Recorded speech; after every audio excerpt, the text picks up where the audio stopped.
تو اس کا بہت برا تاثر بنے گا اور تحریک انصاف کی حکومت اور خود پرائم منسٹر عمران خان پر بھی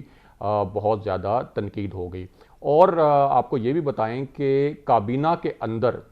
اس وقت جو جہانگیر ترین کی لابی ہے وہ پوری طرح ایکٹیو ہے کہ کسی طریقے سے جہانگیر ترین اور جو پرائم منسٹر عمران خان ہیں ان کے اختلافات کو کم کرنے کی کوشش کی جائے، اور یہاں تک کہ ایک کابینہ کے اجلاس میں پرائم منسٹر جسے چیئر کر رہے تھے وہاں مراد سعید اور اسد عمر کے درمیان اس معاملے پر بڑی تلخ کلامی بھی ہوئی، اور مراد سعید نے اسد عمر پر الزامات لگائے کہ جس وقت شوگر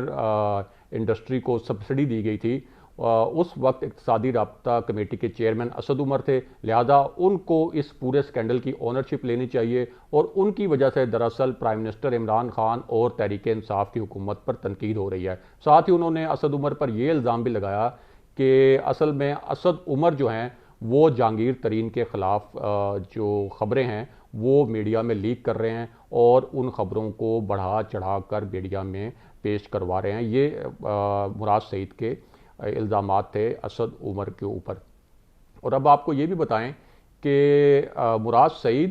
فواد چودھری اور دو جو دیگر وزراء ہیں وہ اس پورے معاملے میں سرگرم ہیں کہ جہانگیر ترین جو ہیں ان کا پارٹی میں جو رول ہے اس کو فعال کیا جائے اور پرائم منسٹر عمران خان کے ساتھ جو ان کے اختلافات ہیں ان کو ختم کروایا جائے۔ دوسری جانب جہانگیر ترین جو ہیں ان کے جو قریبی حلقے ہیں وہ یہ دعویٰ کر رہے ہیں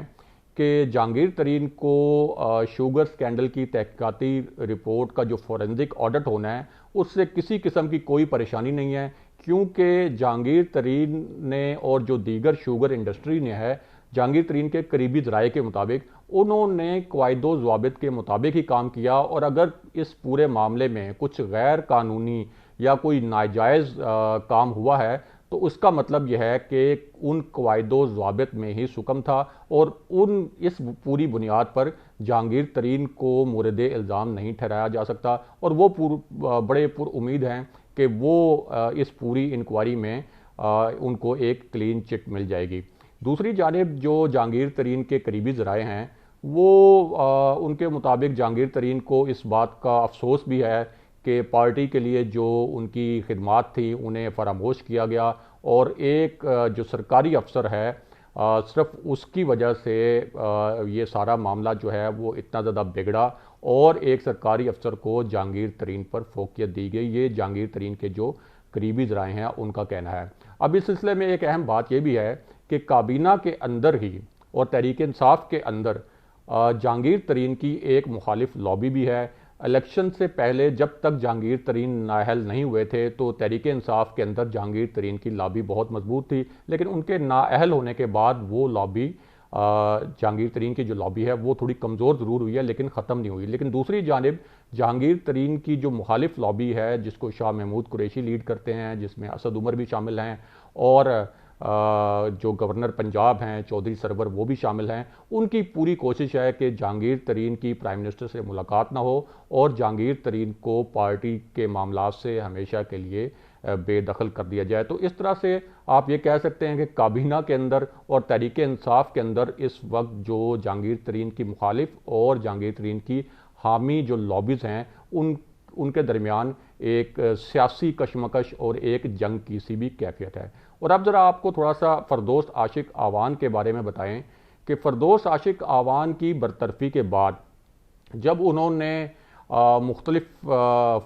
ذرائع سے اور ایک انٹرویو میں بھی یہ تاثر دینے کی کوشش کی کہ ان کے خلاف جو کارروائی ہوئی ہے وہ میرٹ پر نہیں ہوئی، اور پرائم منسٹر کے جو پرنسپل سیکرٹری ہیں اعظم خان وہ ان کی وزارت میں مداخلت کر رہے تھے، تو جب انہوں نے اس قسم کی باتیں کیں تو پرائم منسٹر عمران خان کی جانب سے انہیں پیغام دیا گیا کہ وہ اعظم خان کے خلاف جس قسم کی باتیں کر رہی ہیں اور جس قسم کا پروپیگنڈا کر رہی ہیں وہ بند کریں۔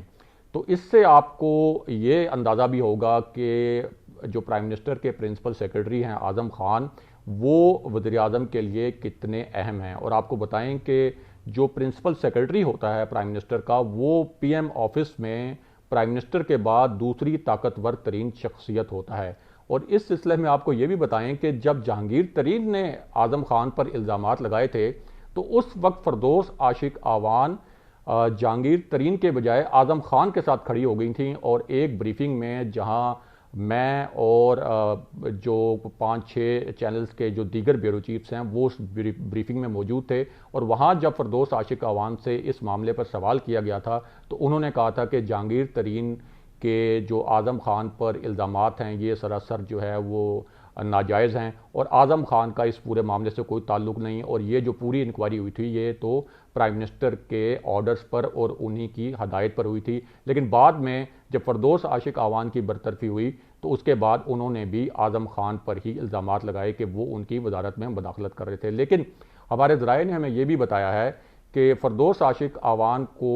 حکومت کی جانب سے یہ پیغام بھی بھیجا گیا ہے کہ جس طرح سے آپ فرنٹ فٹ پر کھیل رہی ہیں اور یہ تاثر دینے کی کوشش کر رہی ہیں کہ آپ نے تو کوئی بے ضابطگی نہیں کی، لیکن آپ کے ساتھ بڑی زیادتی ہوئی اور آپ کے پاس کوئی شاید بڑے شواہد ہیں اعظم خان کے بارے میں ان کے خلاف، اور ایک اور جو مشیر ہیں جن کا اس پورے معاملے میں نام سامنے آیا ہے کہ ان کے خلاف بھی آپ کے پاس شاید کوئی بہت شواہد موجود ہیں، تو اگر آپ اس قسم کا کوئی غلط تاثر دینے کی کوشش کریں گی تو آپ کا جو کنڈکٹ ہے تحریک انصاف میں شامل ہونے سے پہلے اور پھر وزارت اطلاعات میں جو آپ کا کنڈکٹ تھا اس کے اوپر بہت زیادہ سوالات ہیں اور بہت زیادہ بے ضابطگیاں جو ہیں مبینہ ان کی رپورٹس بھی موجود ہیں، تو پھر آپ حکومت کو مجبور کریں گی اور پی ایم آفس کو مجبور کریں گی کہ ان تمام معاملات پر ایک تو یہ تمام معاملات جو ہیں وہ سامنے لائے جائیں اور ان کے اوپر انکوائری کرائی جائے۔ اس لیے بہتر یہ ہے کہ آپ اس معاملے پر خاموشی اختیار کریں، اور فردوس عاشق آوان جو ہیں وہ اپنے قریبی حلقوں کے ذریعے اور یہ پیغام بھی دے رہی ہیں کہ جب انہیں ہٹایا گیا معاون خصوصی کے عہدے سے تو اس کے بعد جو ہے وہ پیپلز پارٹی کے اہم حلقوں نے بھی ان سے رابطہ کیا، اور فردوس عاشق آوان کے جو قریبی حلقے ہیں وہ یہ دعویٰ کر رہے ہیں کہ فردوس عاشق آوان کو یہ آفر بھی کی گئی کہ ان کی بلاول بھٹو صاحب سے ملاقات بھی طے کروائی جا سکتی ہے۔ تو فردوس عاشق آوان بھی اس وقت جو ہے وہ اپنے پتے جو ہے وہ مہارت سے کھیلنے کی کوشش کر رہی ہیں، اور کچھ اہم پیغامات جو ہیں وہ پی ایم آفس بھجوانے کی کوشش کر رہی ہیں۔ دوستو، آج کے پروگرام میں ہم نے آپ کے ساتھ جو خبر شیئر کی، جو تجزیہ ہم نے آپ کے سامنے پیش کیا، اس کے متعلق کمنٹ کیجئے، اس کے متعلق فیڈ بیک دیجئے، اور اگر آپ آنے والے دنوں میں بھی اہم معاملات سے آگاہ رہنا چاہتے ہیں تو ہمارے چینل کو سبسکرائب کیجئے۔ اگلے پروگرام تک کے لیے خدا حافظ۔